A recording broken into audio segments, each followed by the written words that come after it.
If there ever was a time that I'm going to try to hit a home run, it's sure going to be today. For you boys. Great. How does a kid from Emory Street in Baltimore manage to be the toast of Broadway? He played years and years and years ago, but his name today is just as big as it was back then. When he came out on the field, it was like the star came onto the center stage. I'll tell you right now, 1,000 years from now, they'll still talk about Babe Ruth.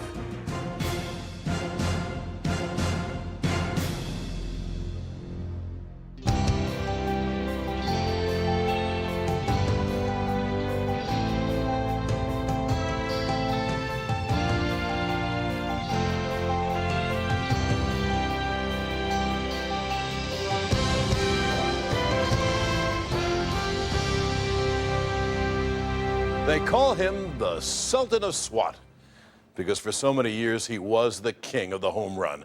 But in truth, Babe Ruth was even bigger than that. He was bigger than life. Hi, I'm John Sterling for the Yes Network, and this is Yankeeography. When you talk about Yankees history, or for that matter, baseball history, no name resonates louder than that of Babe Ruth. He is, in many ways, the genesis of the most successful franchise in sports history. Few would debate his importance to the team, the tradition, and the game itself. Ladies and gentlemen, the Bambino, Babe Ruth. Every time you mention baseball, it's Babe Ruth. He was the most tremendous player this game ever had. There it is, the greatest home run hitter of all time. Babe Ruth was a magical name. He went up to take batting practice. Nobody looked at anything else but Babe swinging that bat. I heard the crack of that bat, and I'd never heard that sound before. I wanted to see who was hitting with the prettiest swing I'd ever seen, and that was Babe Ruth hitting that ball. There was a special excitement about the fact that it was him. It wasn't just a home run, it was a Babe Ruth home run. Fans would come out to see Babe, and if he struck out, they were tickled to death. If he hit a home run, they were happy. So here's a man, whatever he did, they were happy. An entire nation loved him, and its youngsters made him their personal idol. Even probably a youngster, when they first start to get interested in baseball, one of the first names they will ever hear is a person that's been dead for 50 or 60, 70 years. The magic name in baseball history is Babe Ruth. It has to be Babe Ruth. He had one of the sweetest swings in the game, certainly one of the most powerful. But in truth, Babe's real power was his power over the people. For not only did children adore him, the most famous of men were humbled in his presence. I have a ball autographed by Babe Ruth. Wish I'd have taken a picture with him, but those days were. Babe Ruth, baseball's hero of heroes. He was the hero, Babe Ruth, and came to Yale University in 1948, and I was the captain of the Yale ball club, so it was a very special moment, because as a little kid, I'd gone to Yankee Stadium and seen him park many of them right out of the ballpark. Babe never disappointed. He dominated the game like no one ever will dominate the game. And then off the field, he was even larger than he was on the field. Only one chief clown, one chief hero, one chief everything in the game. George Herman Ruth. He captured the imagination of baseball fans, of non-baseball fans throughout the world. In Japan, it was all Babe Ruth. Thousands of Japanese fans followed Ruth everywhere. It was all Babe Ruth, Babe Ruth, Babe Ruth. The adoration was sincere. And it's not too much to say that Babe Ruth always responded so warmly. There's been so many lovely things said about me, and I'm glad that I've had the opportunity to thank everybody. In return, baseball fans thanked the Babe and acknowledged his accomplishments by making him a unanimous selection to the prestigious All-Century team. He began his career as one of the game's best pitchers, ended up 714 home runs later as an American legend, George Herman Babe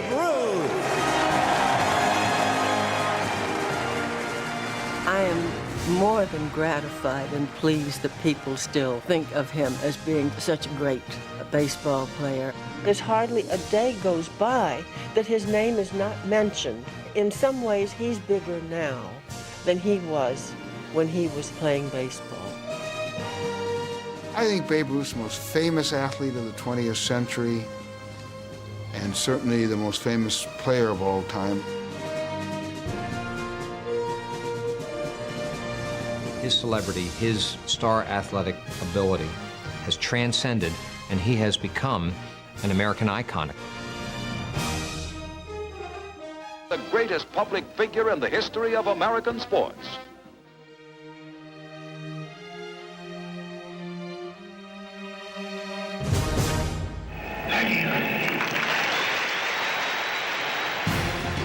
Coming up next on Yankeeography. When people talk about Ruth having been a pitcher and then turning into an outfielder, that damns Ruth with faint praise.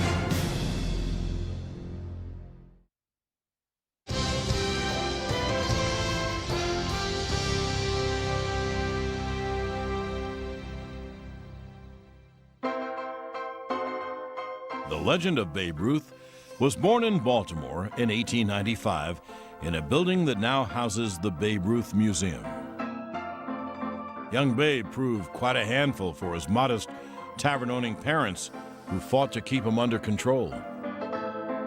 As Babe got to the point where he could get out in the streets a little bit, he was unattended. Not because his parents didn't love him, but they were busy.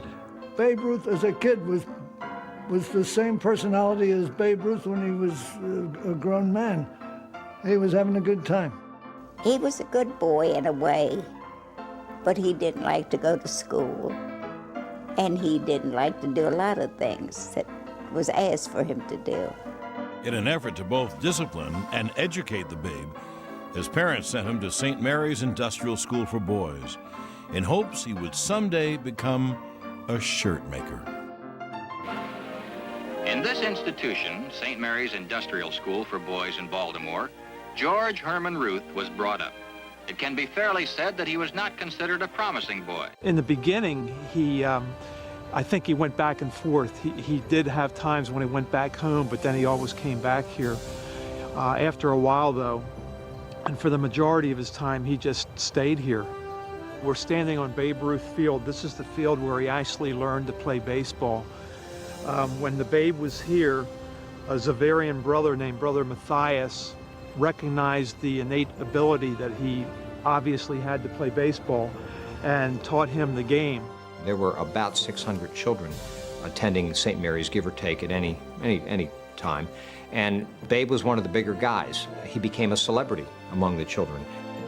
He had, as far as anybody can make out, a good time at St. Mary's. For one thing, it brought out his athletic talent. He was the star catcher and pitcher at St. Mary's, which fielded competitive teams that would go out and play high schools and other neighborhoods. These games would attract lots of people.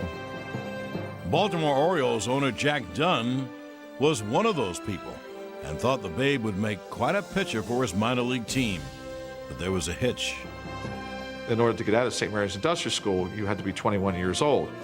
Well, at the time he was 18, 19 years old when he was discovered by Jack Dunn, so Jack Dunn had to actually literally become his guardian. He had to sign papers saying, yes, I will be the guardian of Babe Ruth when he goes off to spring training. The Baltimore newspapers picked up on this legal guardian thing and started calling George Herman Ruth Jack Dunn's baby.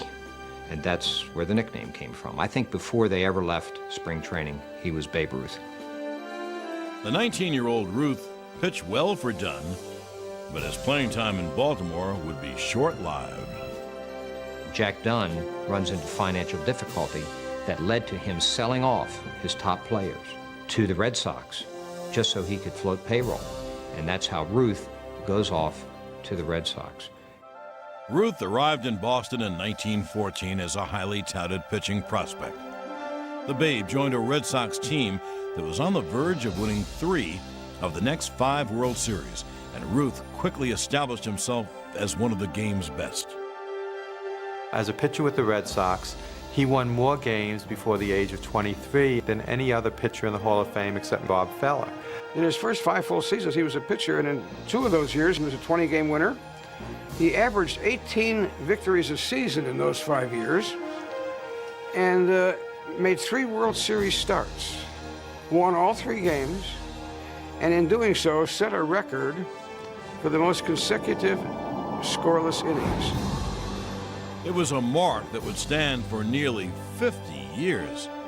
During his time, he was even compared to another legendary pitcher of that era. In the 1916 and 17 seasons combined, Ruth had a pitching record of 47 wins and 25 losses. Walter Johnson over those same 2 years had a record of 48 wins and 36 losses. Ruth's ERA in that 2-year period was 1.88. Johnson's was 2.04.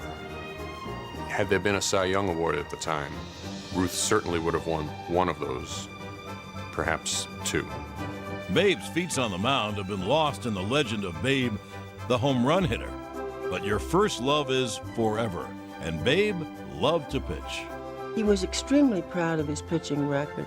It's been said that he was the best left-handed pitcher in the league at the time, and could have established some real records in pitching if he had stayed with it. In his career as a pitcher, Ruth went 94-46, a .671 winning percentage. When people talk about Ruth having been a pitcher and then turning into an outfielder, that damns Ruth with faint praise. He was a spectacular pitcher. Ruth won 94 games and lost 46 as a pitcher. Had he continued just as a pitcher, he would have made the Hall of Fame. But Babe had still another calling ahead of him with his bat. We now return to Babe Ruth's Yankeeography. With Ruth on the mound, the Red Sox won 3 out of 4 World Series beginning in 1915. But Ruth knew that his mighty bat should be in the lineup every day, and the Red Sox soon agreed. And it was in that environment that this star pitcher was gradually changed into an outfielder. The Red Sox made the decision that they needed to have him play every day. He was just too valuable to the club. It was in 1919 the Red Sox made Ruth an everyday outfielder, and he responded with a record 29 home runs.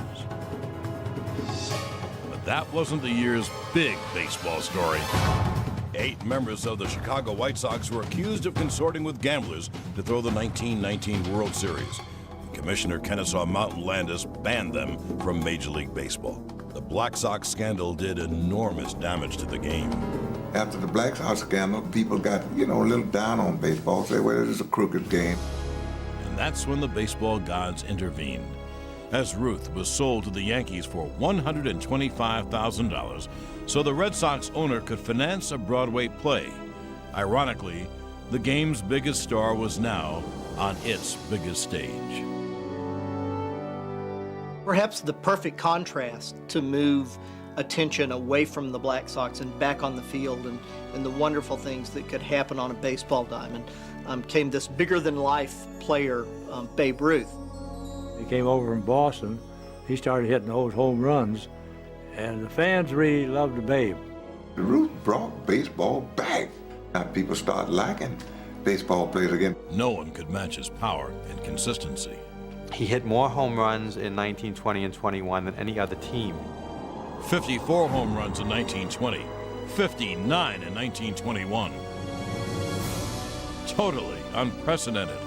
He was one of the very greatest hitters ever in a style that didn't exist before he showed that it could work. He uppercut the ball and hit these long, soaring, high-fly home runs at a time when it wasn't thought to be possible to do that consistently. It was almost like he was sent from above. Baseball's savior. He walked the earth. He performed miracles. He could do things that no one else in that era could do. He was fantastic. Ruth was also the perfect leading man for the Roaring 20s. The Babe lived life to its fullest, and then some. Babe came along at just the right time in American history and American culture. Folks were just naturally drawn to his personality and his penchant for the dramatic. If there ever was a time that I'm going to try to hit a home run, it's sure going to be today for you boys. He was a guy that always loved to be on stage. Babe was that kind of a person. He had a lot of flair. Ruth is the only player I know that when he came out on the field, everybody stopped. It was like the star came onto the center stage. This star was so big, in fact, he single-handedly built a legendary new home for the Yankees. You know, his popularity, because of his ability on the field, leads to the building of Yankee Stadium, which opens for the 1923 season. And, you know, Ruth hits a home run on opening day. And, I mean, think about that. Just, you know, has to be that way. Babe Ruth always came through in the big moments. Like the 1923 World Series, when he hit .368 with 3 home runs, leading the Yankees to their first ever title. Unfortunately, big stars are sometimes also bad boys. Ruth was suspended numerous times by both Commissioner Landis and his manager Miller Huggins for, among other things, playing off-season baseball games for extra money, a practice known as barnstorming. Babe didn't like to play by the rules, and this is one of the rules that maybe he broke, that, you know, that he would step outside of whatever the Yankees wanted him to do and barnstorm. Ruth felt in his heart that he was not beholding to the game, that the game was more beholding to him, and that's why he could get away with it. There was also the matter of his weight. In 1925, he collapsed on a train in Baltimore and was rushed to the hospital, an incident called the bellyache heard round the world. Reports of his demise were premature, for in 1926 he led the Yankees to another pennant, helped in large part by a strapping new first baseman named Lou Gehrig. Ruth hit third, Gehrig hit fourth. That was a bad crew to face. They were such good hitters, strong hitters, and we had to be careful. Ruth and Gehrig would make a dynamic duo for years to come, and their best was close at hand. Still to come on Yankeeography. I've had thrills before, like hitting a home run in Chicago that time. The Lord was with me when I called the shot.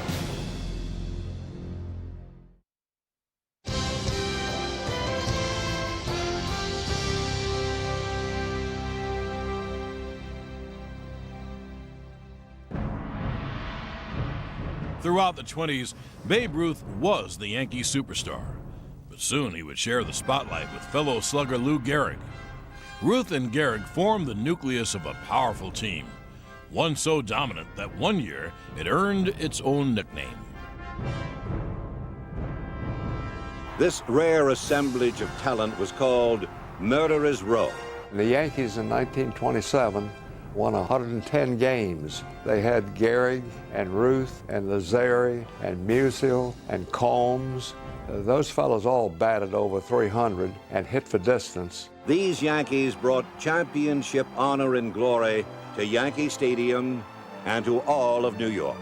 The 27 team is considered maybe the greatest baseball team of all time, and Ruth sits right in the middle of it. He is the jewel in the middle of that Murderer's Row crown. 1927 witnessed Ruth's most amazing accomplishment as he sought to break his own home run record. Previously, he had set the record of 59 home runs. People wondered if he could ever muscle up again to hit 60. At the end of the season, last game of the year, he hits number 60 and sets the record for all time. The Bambino was crowned King of Swat by manager Huggins. 1927, when he was supposedly after his prime, is when he hits his 60 home runs. Simply put, the number 60 left baseball fans in awe. And though it's since been passed, Ruth is still today considered by many the home run king. He's the first one that ever hit 60 home runs. I wondered what he'd hit today. Probably hit 100. When Babe did that, it was so far beyond what other players were capable of. And despite the fact that you've got Sosa and McGuire and Bonds achieving what they have, I think baseball still looks back to '60 as the mark. What a season it's been for the Babe. Ruth a long one to right field. It's gone. That's number 60 for the Babe. By 1930, Babe Ruth was so big no one blinked an eye when he was rewarded with the largest sports contract ever.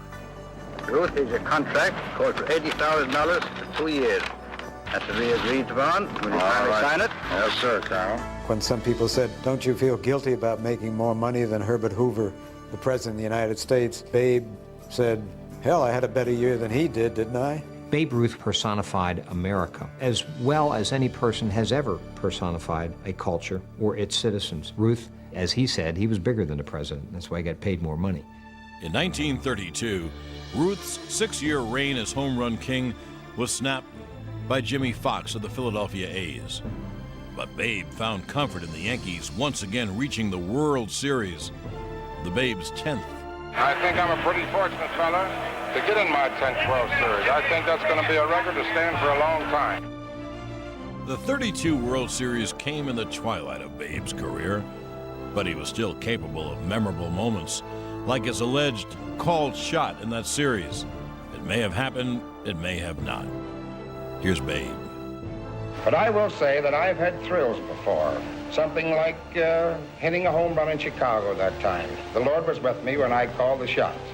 The called shot home run in Game 3 of the 1932 World Series. The Yanks are playing the Cubs. There's bad blood between the two teams. That resulted in a lot of bench jockeying, primarily from the Cubs side, directed at Babe Ruth. Both clubs riding each other, doing everything to get each other's goat. Well, at this one particular time when I went to bat, Charlie Ruth was pitching. And the first pitch ball was a called strike. Well, I thought it was outside and didn't like it very much. So the boys over there would give me this, on you. Well, the second pitch ball was another called strike. Well, I didn't like that one either, so I let it go by. Well, I stepped out of the box, and by that time they were over there going crazy. Then I looked out at center field and I pointed. I said, I'm going to hit the next pitch ball right past the flagpole. Well, the good Lord must have been with him. As he rounds the bases, he gestures again to the Cubs, pushing at them with both hands as to say, don't ever challenge me again like this, because I'm Babe Ruth and I can do what I want. And so he did. Whether it's a true story or apocryphal, it lives on today as a part of baseball lore. I don't believe it. I believe it did happen. I will go to my grave not knowing for sure, but frankly not giving a damn. I'm glad the legend exists. That I am sure of.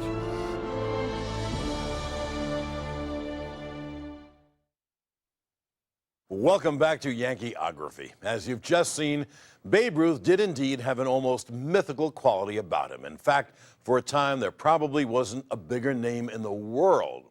Like Muhammad Ali and Michael Jordan, who followed him, Babe Ruth was more than the undisputed champion of his sport. He was also the original king of all media. Babe reached the Yankees in 1920. That's the same year that we first see tabloid newspapers. It's a key year in the development of the newsreel. It's a key year in the development of radio. So there is Babe Ruth just poised on the brink of major stardom at a time when we have the media that's able to generate that type of stardom. And Babe never disappointed. The meshing of Ruth and the media was a marriage made in heaven. Writers and photographers snapped of his life both on and off the field, even though he never remembered their names. Ruth was famous of never knowing anybody's name. Ruth's greeting to everybody was, "Hiya, kid," whether it was the President of the United States or a kid in the barbershop. John Drebinger said, "I was the only one that Ruth ever called by his first name. He called me Joe." Well, there was one writer whose name Ruth did remember. Christy Walsh left the newspaper business to become Babe's publicity manager, and he realized early on that Ruth was a most versatile showman. The Babe did endorsements, vaudeville, radio shows. He even did movies. Babe's first film was Heading Home, and in it, he played a ball player. The movies beckoned, and he briefly became the rival of John Barrymore, Douglas Fairbanks, and Gloria Swanson. Ruth truly enjoyed making movies, especially when the films featured children. Fact is, there are about as many images of Ruth talking to kids as there are of his home runs. Watch for me next week now, and I'll teach you more about baseball. Goodbye. Babe Ruth was the Pied Piper of baseball. Certainly the most beloved player, maybe to play any sport in this country, and it is because of his genuine love and affection for children. Kids were drawn to him almost as if by magic. He enjoyed the company of kids more than adults. He had, you can call it a way, I think it was a lot more than that. Now watch. Fastball, curveball. Fastball, curveball. Fastball, curveball. I think they realized that in his heart, he was kind of like a big kid. Ruth never let the spirit of youth leave his heart, and he never let a child in need leave his sight without first trying to make a difference. I know that often he'd get some request to come into Yankee Stadium from some kid that was sick or ill or in the hospital, and he would take the time to go and visit and offer some encouragement to him. Now, the best and largest smile, I'm going to give this autograph ball to. So we'll let you cut the pie first. Are you? That's a funny. Oh, look at that guy. We found and interviewed lots of people who had met Babe Ruth or in some way been touched by him when they were kids. And to a person, they said he was just an incredible influence on them, the best thing that ever happened to their childhood. I wish every kid could have Babe Ruth for a father. Next on Yankeeography. Daddy loved music. Once in a while, I'd play the piano, and he'd try and sing. Believe me, that was one thing that he couldn't do.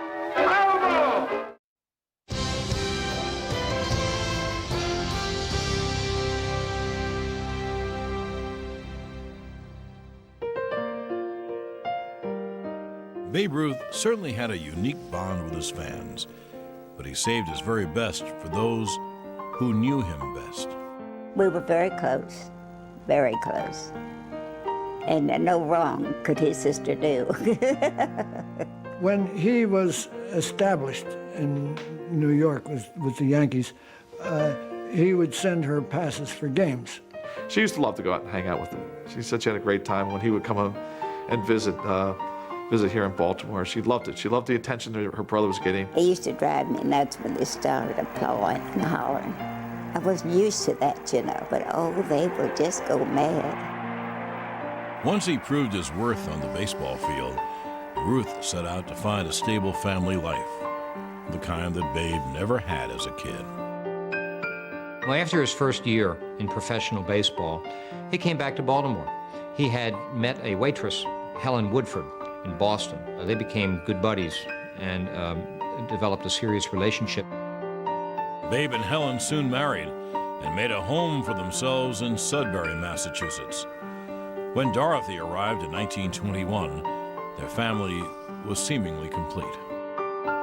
It started out good, as far as my understanding, and then I think the more popular Babe became, and the less he was probably around the household, I think Helen wasn't as used to it. It was a rocky road and something that must have frustrated his wife incredibly. Helen died in 1929. Their relationship had been strained beyond repair well before then. And during that time, Babe had met in New York a woman by the name of Claire Hodgson, and they became friends, and after Helen's death, they married.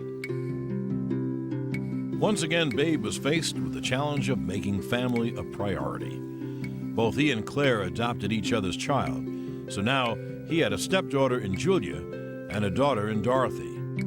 But this time, Babe had help, for Claire had a better sense of how to run the family of a baseball superstar. After he married the second time, we saw very little of him because I guess he had to stay close quarters. Claire kind of got the Babe straightened out a little bit. She kind of clamped down on him and recognizing who she had married, that this was this big dynamo. I think she handled the money a little bit more than his first wife. I think she was more concerned with that, concerned with after his career was over with, and seemed to be present a little bit more at the ball games. And even in the off season, it seemed like they did a lot more together. I'm going down St. Pete now to try to get in trim for a good season. And I hope I can come through and satisfy all the fans. It was obvious to everyone that Ruth was the kind of father who loved to have fun with his family. But what might surprise people is that Babe was also quite the disciplinarian. He was probably a stricter father than a lot of others were. Even after I had graduated from high school and I was dating, I had to be home every night by midnight. And you're going to pay attention to what the teacher tells you? Yes, Dad. Well, if you don't, you see that big hand. Ruth made certain that his daughters experienced the kind of family life he never had as a child, something pictures of the most photographed father of his time vividly captured. And his ace in the hole was Claire, who always did her best to keep him in check. He was only on skis either once or twice when we were in Switzerland. And Mother said, "Don't you realize that you could break a leg? You'd never play baseball again." Mother was always looking out for him. They loved being together with the family in an apartment in New York and playing the piano. Daddy loved music. Once in a while, I'd play the piano, and he'd try and sing.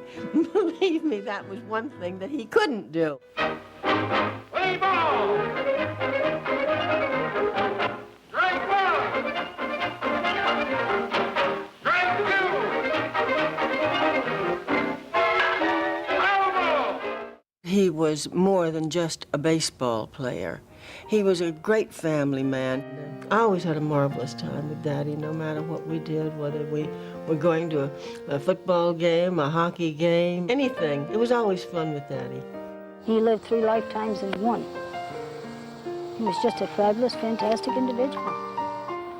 And I'm sorry that I didn't have more time to be with him.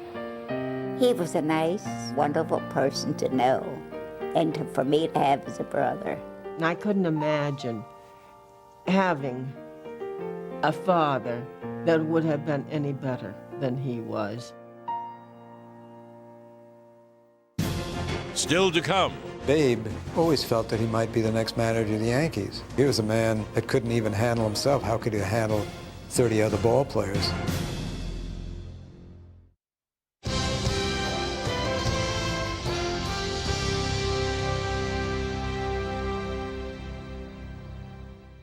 I can't go on forever.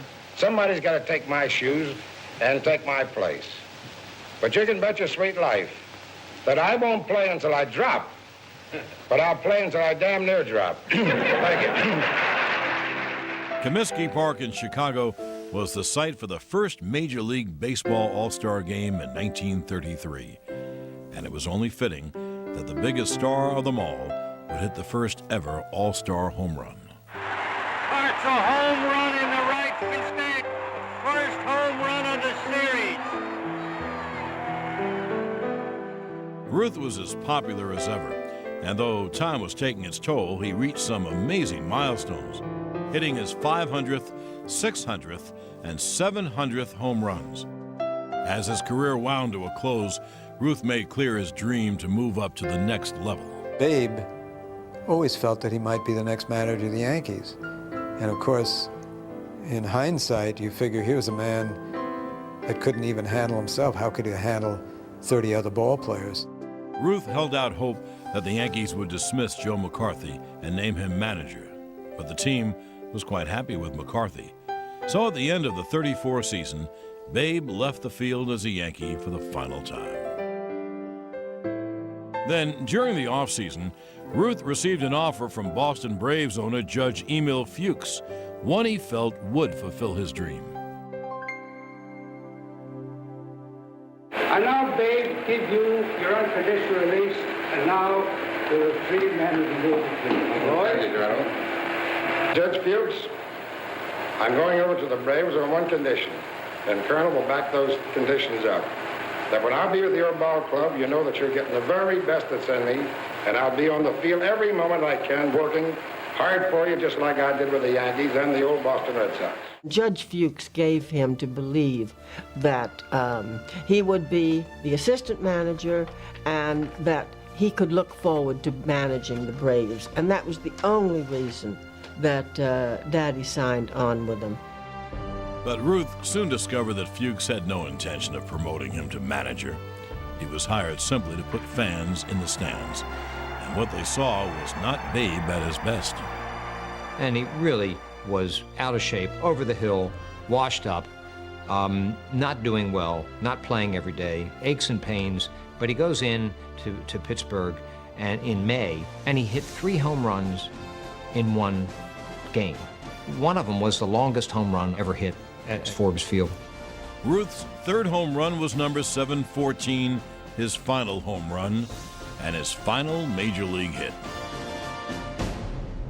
I think Babe, over the years after his career as a player was over, was devastated that he was never named to manage in the major leagues. Not only the Yankees reject his services as a manager, everybody did. Briefly, the Babe coached first base for the Dodgers. Funny, everybody's been asking me what I think about coming to Brooklyn. I want to say one thing, and I'm proud to be with Brooklyn, and the wonderful fans they got over there. Babe wanted it so badly, he was taken advantage of by the game and by those franchises that hired him. So I think about that, and I don't think it's a good chapter in Babe Ruth's life. This did little to diminish the Babe's legacy, as he was part of the first class of Hall of Fame players inducted at Cooperstown. The ceremony reminded everyone just how amazing his 22-year career really was. You know, to me, this is just like an anniversary myself, because 25 years ago yesterday, I pitched my first baseball game in Boston for the Boston Red Sox. So it seems like an anniversary for me, too, and I'm surely glad, and it's a pleasure for me to come up here and be picked also on the Hall of Fame. Thank you. In retirement, Ruth continued to promote the game and did his part to help raise money for the war effort. In 1946, however, he began to complain of pain over his left eye and was soon diagnosed with cancer. His family and doctors kept the diagnosis a secret from the Babe. He did not know. He kept asking, "What's the matter with me? Why can't they find out what's the matter with me and get me well again?" They never came right out and said, "Look, you've got cancer, and it's in an inoperable spot. We can't do anything about it." April 27, 1947, was declared Babe Ruth Day throughout the major leagues. Of course, the most poignant ceremony was at Yankee Stadium. Looking down at Daddy and seeing him looking so frail and so sick, I was on the verge of tears. Thank you very much, ladies and gentlemen. You know how bad my voice sounds. Well, it feels just as bad. He was so uncomfortable and in such pain, but all the people had come out, and he wanted to thank them. And I'm glad that I've had the opportunity to thank everybody. The following year, at the 25th anniversary celebration of the 1923 team, Ruth took the field at Yankee Stadium one last time. Leaning on a bat he borrowed from Bob Feller, Ruth looked out upon the very house he built, and then he said goodbye. 2 months later, at the age of just 53, Babe Ruth was dead. The nation just mourned. It was almost like a president dying. His body laying at rest at Yankee Stadium, which is unheard of, you know. And people waited for hours to go through and just get a small glimpse of him.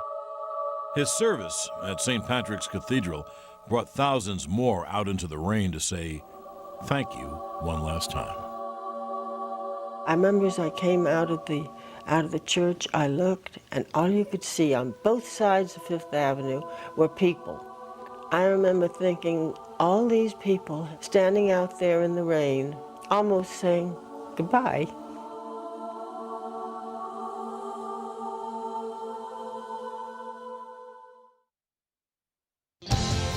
We now return to Babe Ruth's Yankeeography. With Ruth's passing, the baseball world looked back at the enormity of his impact on the game. The greatest idol in American sports, Babe Ruth, made the turnstile spin in Major League ballparks and here in the house that Ruth built. They don't name stadiums for players, but it should have been indeed the house that Ruth built. From his first home run at Yankee Stadium, Ruth instilled a spirit, one that would be passed along to the generations that followed. The New York Ball Club acknowledged its debt to the Babe by retiring his famous number for all time. No other Yankee would ever again wear Ruth's number 3. A few years back when they retired Jackie Robinson's uniform throughout baseball, I thought that was a great tribute. And I feel the same way about Babe Ruth. I feel that they should retire number 3 all the way around because Babe Ruth is baseball. Until then, the game's greatest hero will forever be honored in Yankee Stadium's Monument Park, where today's Yankees continue to pay their respect. I keep his forehead shiny out there. I take my sweat after I warm up and I rub it for good luck. You know, take a little luck with me to the mound, and so far it's been paying off. That cap was a cap of Babe Ruth in 1933. Baseball was my first love. I always did it. At school, I did all my reports on Babe Ruth, how he saved the game of baseball, and I just thought that was pretty killer for one man to do so much for so many people. Yes, Babe Ruth became a legend. 12 years he led the league in homers. 4 times he hit 54 or more in a season. And over the span of his career, the Babe broke or equaled 54 Major League batting records. Incredibly, Ruth still holds the all-time slugging average of .690. And it wasn't until 2001 that his single-season records for slugging average and walks were eclipsed by Barry Bonds. Bonds walks for the 171st time, a record set by the Babe 78 years ago. And that wasn't all. Outside ball 4, that's 2,063, a new standard. All-time base on balls. It goes by Ruth. Records will always be broken, but that first guy who did it and the first guy that changed sports, that's the guy that's going to be remembered. And that's why when Ruth's record of 60 home runs in a season was finally broken, the aura of the Babe really never went away. Roger Maris, 61. There it is, a long drive deep to right field. As soon as it was gone, Mrs. Ruth had tears coming down. And Raj said, Mrs. Ruth, don't feel badly. Nobody will replace the Babe. The spirit of Ruth even followed Mark McGwire in 1998. Wake up, Babe Ruth. There's company coming. It's Mark McGwire. You said it was unbelievable to be in the same sentence as Babe Ruth, but for our generation, you are Babe Ruth. Well, thank you. There are the Mark McGwires, which is phenomenal, but it's still Babe Ruth. I mean, the measuring stick will always be in baseball. What is Babe Ruth? It has been said that what one does in life echoes for an eternity. There is no better example than Babe Ruth. He was so big here, and I mean, this guy played back years and years and years ago, but his name today is just as big as it was back then, and that means you did something right. I just hope that fathers will keep on telling their sons, once upon a time, there was a baseball player named Babe Ruth. And he was a great baseball player and a great guy. Babe Ruth has been dead now for more than 5 decades, yet his name still comes up in everyday conversation. The Babe is part of our lexicon. He's embedded in our culture, a symbol of Americana. There are few men in the history of mankind who carry that kind of weight. You'd certainly be hard-pressed to find another athlete who even comes close. Some have been there long before my time. They got on it, and I worked hard, and I got on it. And I hope that the coming generation, the young boys today, that they'll work hard and also be on it. And as my old friend Cy Young says, I hope it goes another 100 years, and the next 100 years will be the greatest. You know, to me, this is just like an anniversary myself, because 25 years ago yesterday, I pitched my first baseball game in Boston for the Boston Red Sox. So it seems like an anniversary for me, too, and I'm surely glad, and it's a pleasure for me to come up here and be picked also on the Hall of Fame. Thank you.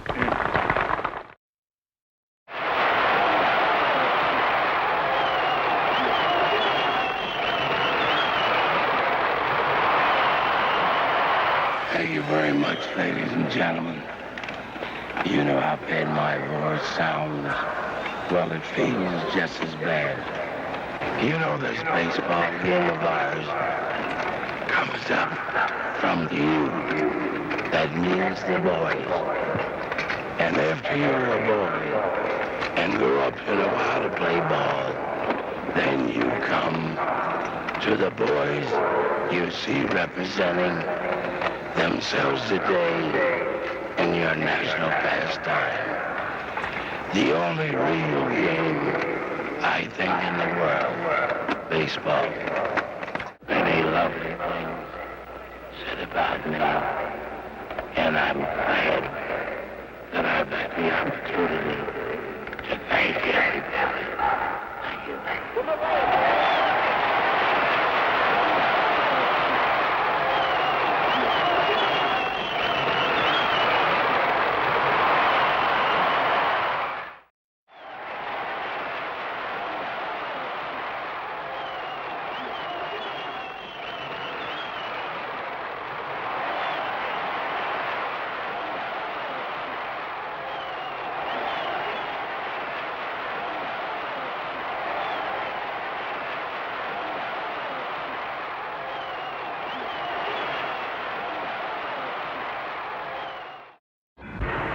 You ought to do about 5 miles a day, I think, for starters. All right. Get those knives and legs of yours in good shape. All right. I think that's enough of that. Let's take a walk. Hey, listen, I'm not going to ride this St. Petersburg. Always got to take your legs to get those in good shape. All right. So what's the idea of those boxes? Why, keep in good shape. Suppose you get them riding with a pitcher. Oh, that's so, huh? Say, Paul. Who the heck are you champion? Max Belly. Say, what's the idea?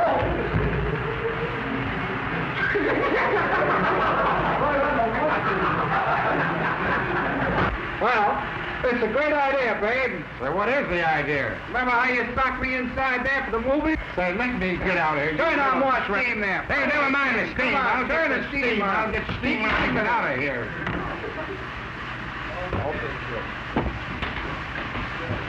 I think we'd call that a day. I'll cover you up and I'll make you sweat. I think I'll take a snooze on top of it. Say, Artie. Yeah? You want to do me a favor? I'd love to. Well, go away from here and let me sleep. All right. That goes for you camera fellas, too. Family and I arrived here yesterday about 5 o'clock. And it looks like I'm going to play a little golf this morning. That is when you fellas get finished here. And it seems very nice to get back to Florida again. They were telling me about the bad weather they had down here, but today it seems to me that it's very good. And someone was asking me about how I was going to get along with Joe McCarthy. Well, Joe and I think, going to get along very nicely. Joe's a very nice boy, and I think he and I are going to get together. And as far as the ball club is concerned, I think our ball club is in very good shape. If we get a little better pitching than we got last year, I think the race is going to be more tight, and I think it's the best thing for the ball clubs and best thing for the fans also. I think I'm looking forward to a wonderful year in baseball, and I hope the fans feel the same towards us. This is the 12th year that the All-American Board of Baseball has selected a team of which Babe Ruth is chairman of the board. I'm going to ask my friend Babe now to present these certificates to the All-American players who are participating in the World Series. Babe? Dizzy Dean, they tell me that you're dizzy, but if I could throw a ball like you, I'd like to be as dizzy as you are. This is for your All-American. Pleasure to pick you on the team. There's for second baseman. Mr. Geringer, it's a pleasure to pick you on the team, and I'll live a long time before I'll see another second baseman like you. Now, we gave the certificate to Mickey a while ago, Mickey Cochran, the great catcher of the Detroit team, And here's another one, an old friend of yours. Well, Al Simmons, pleasure also to pick you on the team, and I hope you run the team quite a lot. Thanks a lot, Dave.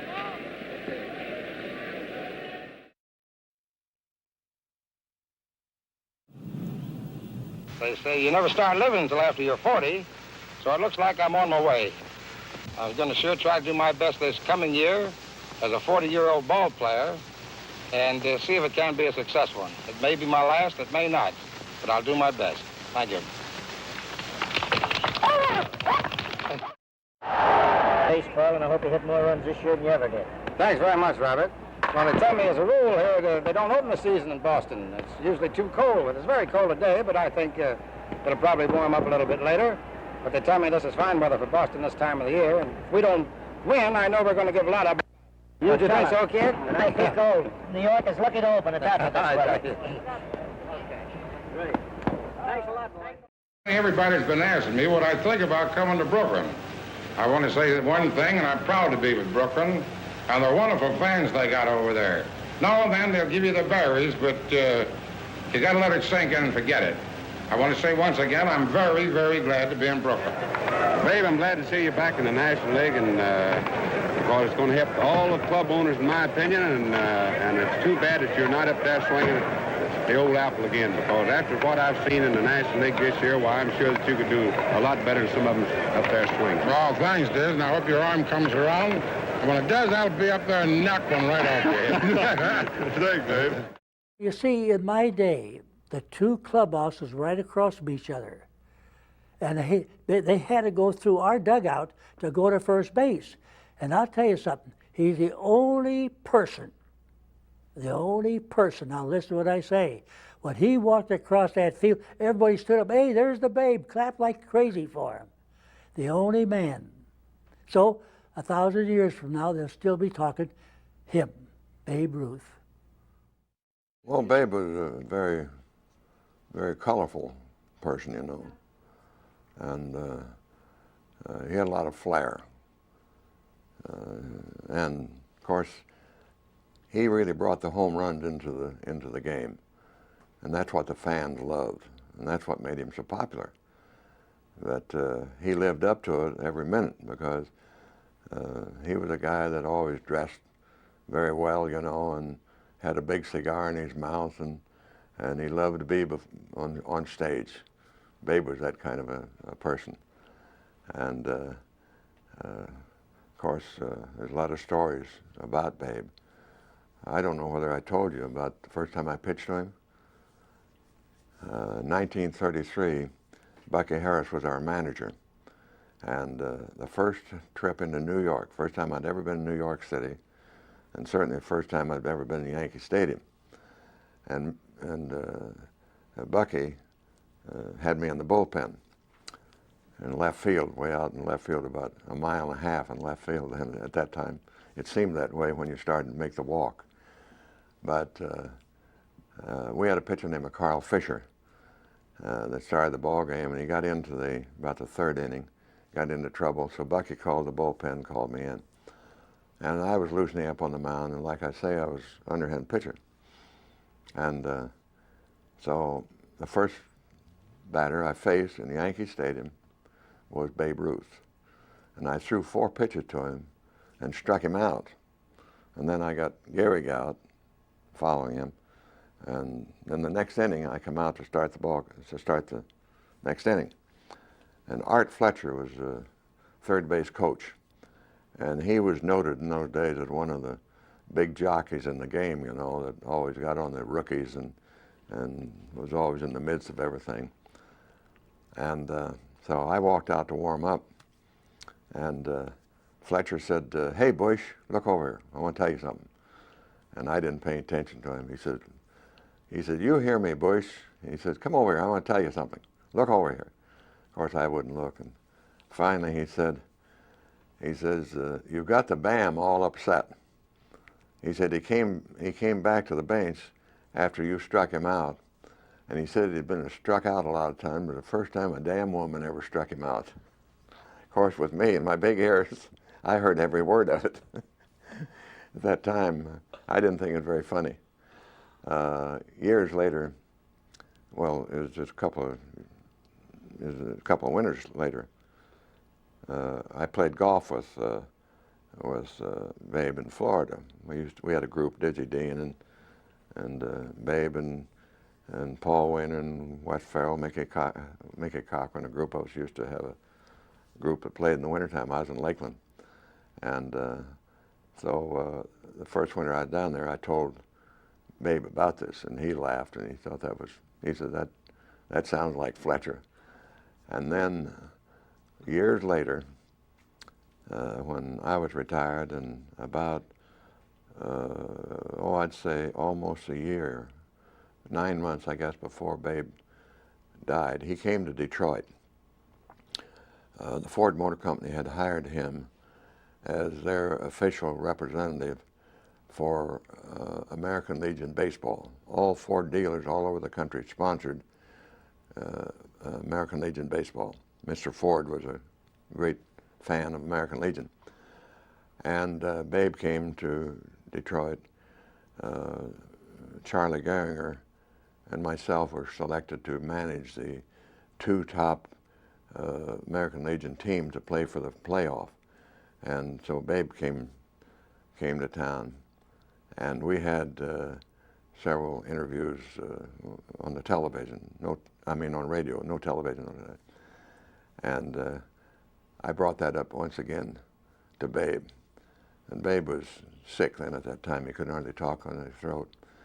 But when I told him that story again, he says, God, he says, that sounds like Fletcher again. He said, I remember that incident when we talked about this in Florida that time.